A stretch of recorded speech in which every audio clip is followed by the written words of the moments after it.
кыргызском языке нет мужского, женского, среднего рода.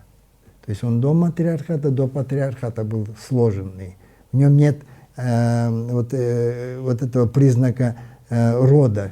Андрогенный язык. Да, и кыргызский язык множественное число передавал одним числом, то есть тогда еще и счет не появился.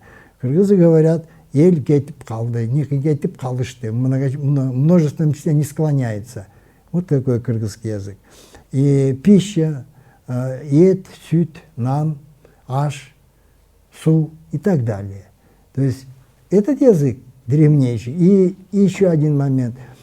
Смысл речи не меняется в зависимости от расположения слова в речи. В то время как английский меняет смысл, если слово стоит в середине, в начале или в конце предложения.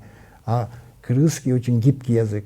И поэтому и эпос Манас был создан. И поэтому наши акыны, импровизаторы, они являются одним из самых сильных на планете импровизаторов.